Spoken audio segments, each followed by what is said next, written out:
Hi, everybody. Welcome to another edition of Packers Unscripted Social Distancing Style from Packers.com. I am Mike Spofford, joined, as always, by my trusted colleague, Wes Hodkiewicz, coming to you from our homes as we have for the past couple of months. Weston, how are you doing, my friend? I'm good. Now I'm depressed, and you said that we'd been here for the last couple of months. Yeah, I mean, technically I know. that's accurate, but doesn't make it any easier to digest. No, it doesn't. It doesn't. Well, late last week, we heard from the Packers' three coordinators: defense coordinator Mike Pettine, offensive coordinator Nathaniel Hackett, and special teams coordinator Shawn Mennenga. They did a media session over Zoom, a chance for lots of the Green Bay media corps to ask some questions, get the updates on where they're at with things with the virtual offseason program and all of that. I'll just throw it out to you, Wes. I'll leave it wide open for you. What was your biggest takeaway, the strongest impression that anyone made as far as what they said to you? Well, it was Mike Pettine, and I think everybody wanted to hear what Pett had to say, not only coming off of last year in the NFC Championship game against the San Francisco 49ers, but just in general with where he wants this defense to go now in year three and the challenges that he's going to face with this truncated offseason. Starting off with that NFC title game, first and foremost, this is the big thing I think was my takeaway from this. You cannot just plan for one specific game, one specific opponent.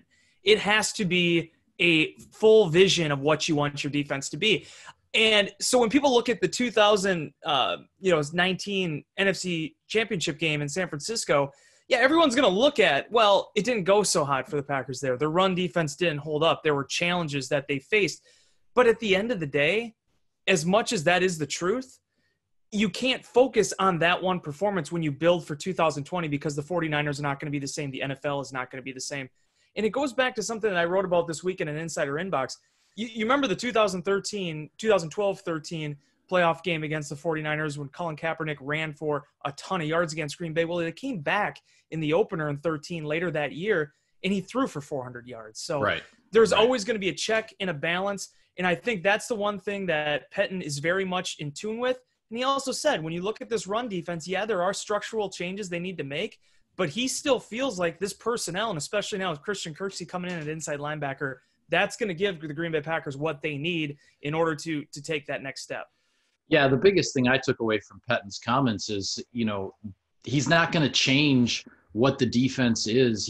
It's not going to be some wholesale change just based on one performance. I think he obviously said they were lacking in the execution, the effort, the energy, all of those kinds of things. It wasn't their day, and it was their worst performance at the worst possible time. But Mike Pettine is not going to change who the Packers are on defense. He's not suddenly going to make the run defense a bunch of two-gapping, laterally moving guys up front. He still wants to attack. He still wants to control the line of scrimmage.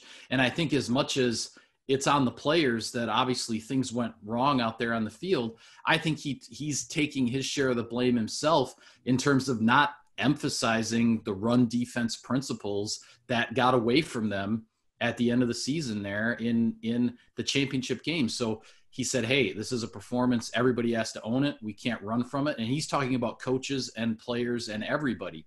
But as you said, this is not about completely changing the defensive identity and changing who you are based on one performance. It's about emphasizing things, getting buttoned down in certain areas that obviously things went wrong at the wrong time. But Mike Pettine believes in his scheme. He believes in this defense, and with the players he has coming back, and obviously you're swapping out Kirksey for Martinez in the middle of it all. But with all the players that are coming back, the experience that everybody's gained in the system, he has confidence that this defense is going to get back to where it was when it was peaking in 2019. Well, and he mentioned that too. I mean, this defense and this team won 14 games last year, so you don't just throw out the baby with the bathwater and just restart. I mean, you got to build off of what you did well and improve on where you fell short. That's where his main objective is going to be. And he laid out some of the preliminary plans for that already. He said, you can't have Kenny Clark playing 83% of the defensive snaps. You have to pick your poison with him. Do you want him in there on third downs, rushing and going after the passer? Or do you want him in there every first and second down trying to defend the run? When you got a guy like Clark that can do so many things well, it's appetizing to just want to put him on the field as much as possible. The Packers can't do that. They need to be more multiple. He talked about a guy like Kingsley Keke. their 5th-round pick last year out of Texas A&M, excuse me. He feels like that's a guy that can get into that rotation and take some snaps off of Clark and Lowry. There is a law of diminishing returns with defensive linemen in this league. Yep. Clark has still played above that, but you need to be able to give those guys rest. You have a good transition in a rotation going right now at outside linebacker. He mentioned, despite the fact that they did lose Kyler Fackrell, he feels like this is still the best and the most deep, core of outside edge rushers that he's ever had as a defensive coordinator in the NFL. He believes Rashawn Gary needs to take another step, and they want to give him the opportunities to do so. And then certainly there's a lot to figure out with the secondary yet, who's going to be holding down nickel corner. But overall, with the additions that they made last year and some of the improvements that now they want to make this year, that's why Pettine really does believe that where they stand right now can be a championship caliber defense. Yeah, and I agree with you. I think he really wants to focus on the fact that he doesn't want Kenny Clark, Zadarius Smith, and Preston Smith to all be playing 85 roughly percentage of the snaps on defense. He wants to share the workload a little bit more. It's a long season. Every game itself is a long game, but it's a long season, especially if you're trying to make a playoff run. So all of that factors into the plans for 2020 and trying to see some young players rise up, take on more responsibility, take on larger roles, to lessen the burden on some of those veteran guys who really carried the load last year. Moving on, offensive coordinator Nathaniel Hackett. I think the thing that struck me the most, and he's always very entertaining when he talks, he's got, a bubbly personality for lack of a better phrase off the top of my head, but he's very entertaining when he talks. And I thought it was interesting, the question that he answered about the Packers being in year 2 of the offensive system, but, having to deal with this virtual offseason. And you could almost see the look on his face as though like, oh my gosh, I can't imagine if we were trying to do this in year 1, which there are some teams in the league who are doing that. Mike McCarthy with the Cowboys, other head coaches who have gotten new jobs, and they've had to work on trying to implement their systems without getting their guys on the field. But Coach Hackett is very, very glad that the Packers did what they did in year 1, and now they're dealing with the challenges in year 2, as opposed to having to go through that last year. Yeah, and Nathaniel mentioned, he has some friends in the teaching profession, and he actually reached out to them to get some pointers on how they were going to be able to do these exercises over Zoom, over recorded meetings, because he said, so many times you just get up and you give your speech, for better or for worse, it lives in a dies in that moment. You just move on with your life. Well, in this particular case, in some of those pre-recorded team meetings that they have, you have to sit there and look at yourself, and you got to judge yourself, and you got to learn from those experiences. And he said, they've talked about trying to find ways to make it more interactive and fun for the players.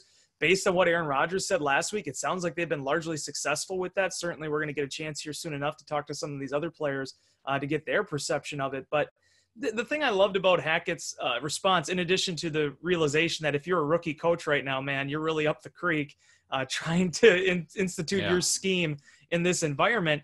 But even more than that, it's just his overall enthusiasm for this offense and where things could go in year 2. I think they laid a blueprint last year. They didn't check every box. Matt LaFleur has been open and honest about that.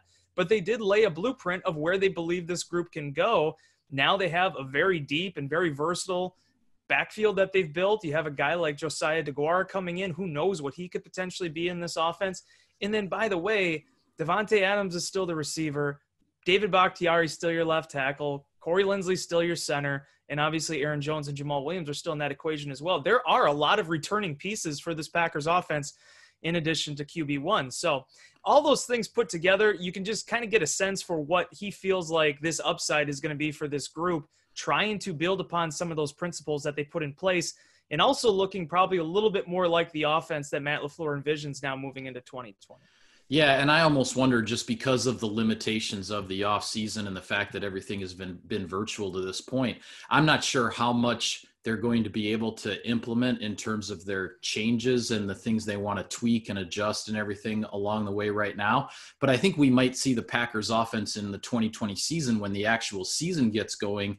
You might see more of those adjustments along the way. It may be just a matter of spreading them out, so to speak, in the calendar in terms of some of the changes and where you want to go with some things. Just my own speculation there, just because I can't imagine you can try to implement all of the changes you want to make to the playbook in a year 2 of a system when you're not getting the players out there to at least do, Right. get them together to do walkthrough 11 on 11, even half 3/4 speed, when that's not an option. So, but definitely a lot of optimism for where this offense can go in year 2.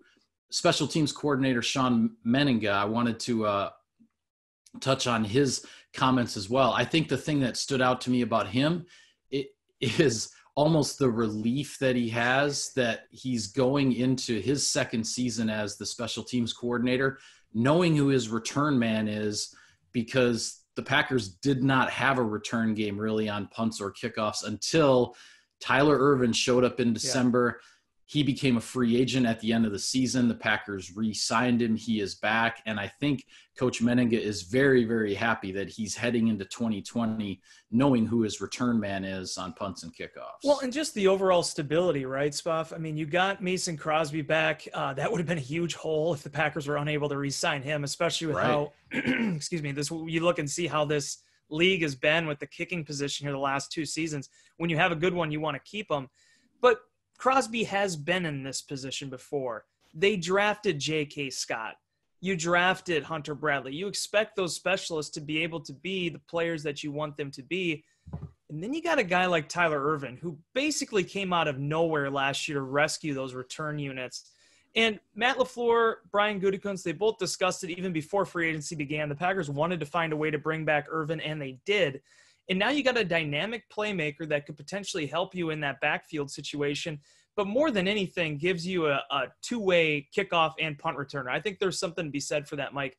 In this league, it's becoming increasingly specialized. You can be a kickoff returner, you can be a punt returner, but you don't always play both of those units. Micah Hyde was a phenomenal punt returner, wasn't really used that much on kickoff returns. Jeff Janis, solid kickoff returner, didn't really handle punts that often. Right. To have a guy like Ervin that can do both and be explosive in both different facets of a play that is much different on different sides of the spectrum, that's a real find for the Green Bay Packers. And just to be able to have that confidence, you've got to kind of remember what life was like for Green Bay in October and just the uncertainty every time fourth down came and not really knowing, okay, 1, are you going to be able to get any yards? And 2, are you going to be able to maintain possession of the ball?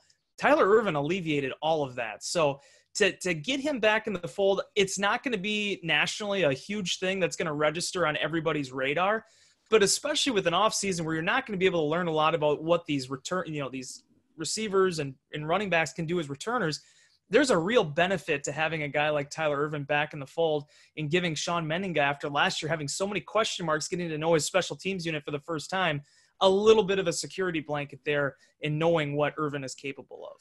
Yeah, and just to recap the statistics quickly, when Ervin stepped in as the Packers punt returner in December, for the season, the Packers had negative punt return yards. And then over the final month, he averaged 9.6 yards per punt return on 11 returns, which was really, really impressive. And then on kickoffs, he had a 45-yard kickoff return in one game, which was the Packers' longest kickoff return since Jeff Janis had a 47-yarder in 2015.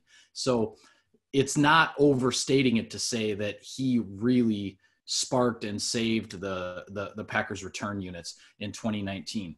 All right, Wes, a couple other things we want to touch on today.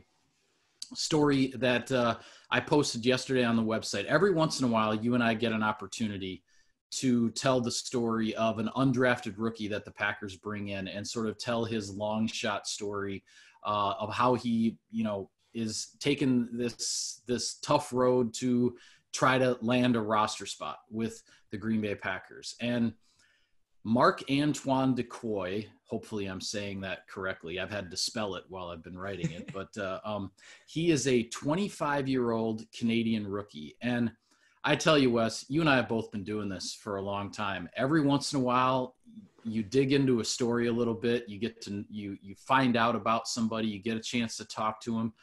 And this is a story that just captivates me from so many angles because it's such an improbable, unlikely story that, and I don't even know if I can recap it all here, but 3 of his first 4 years out of high school, he didn't play any football.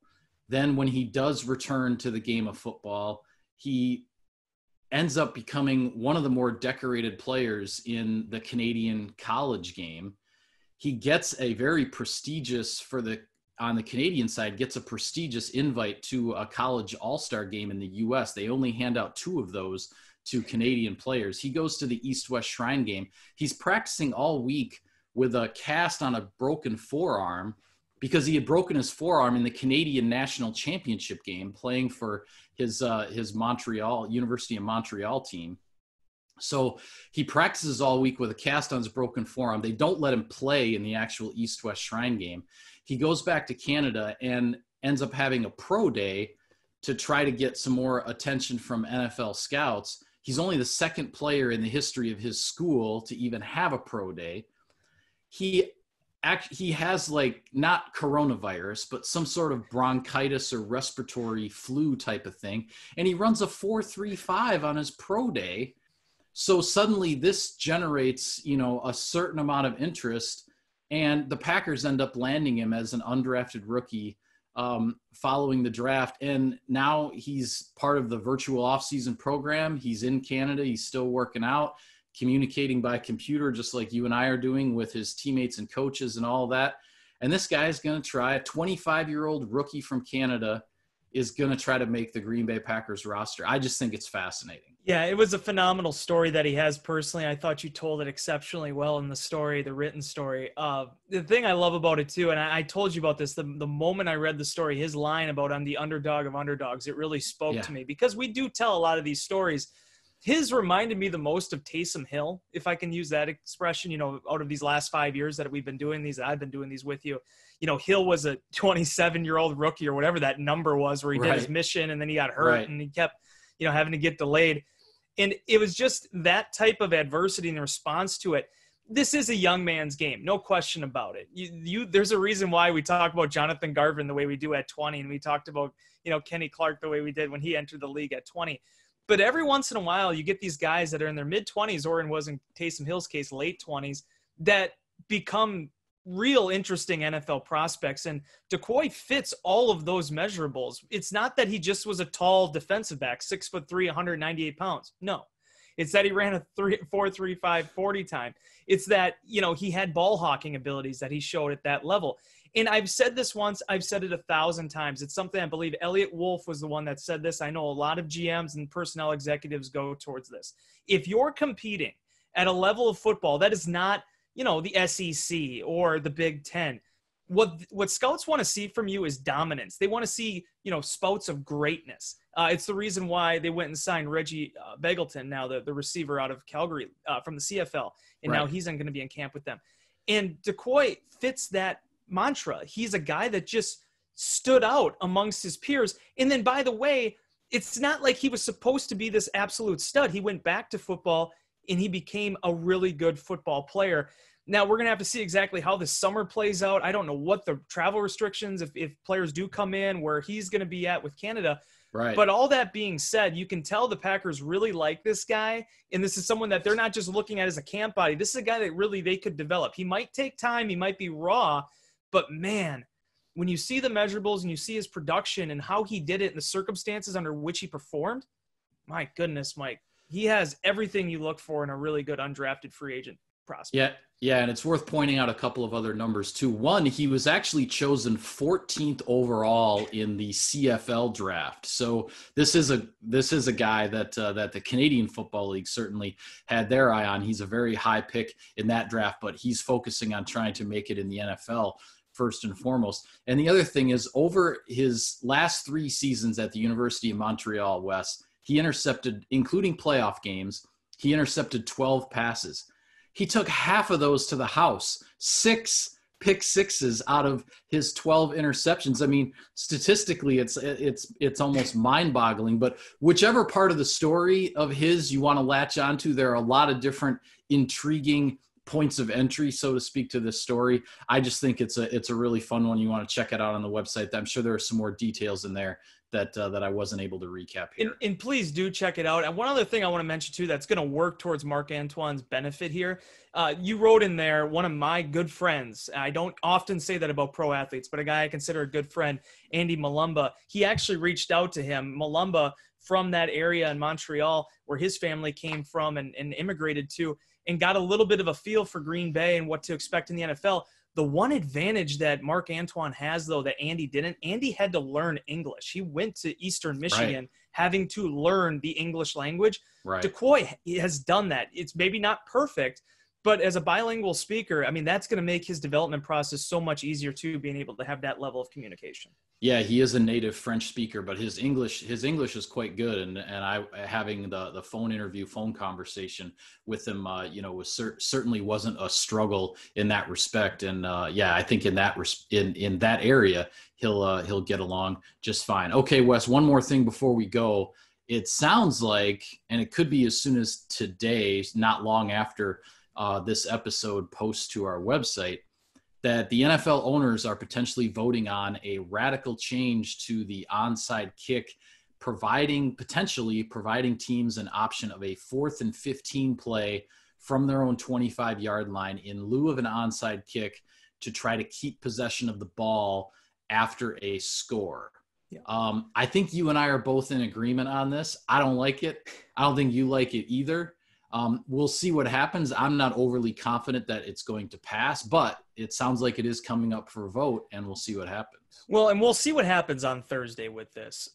When the league ownership in their virtual meeting is going to take a real look at this. It did get shot down last year. It does sound like it has more momentum now, though. Mm-hmm. So there are two things that are play with here, because we'll discuss if this gets enacted next week. I'm sure we'll be doing a portion of our show actually debating the merits of this. Sure. But what ultimately is at play is the rule changes that they made with the kickoffs 2 years ago, with having even sides, not allowing teams to overload.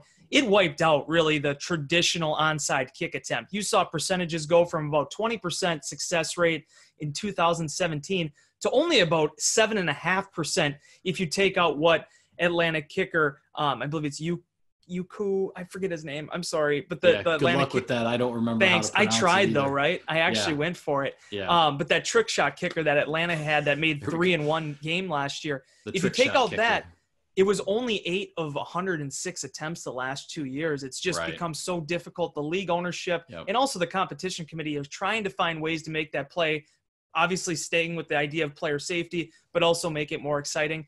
I have pretty strong feelings on this.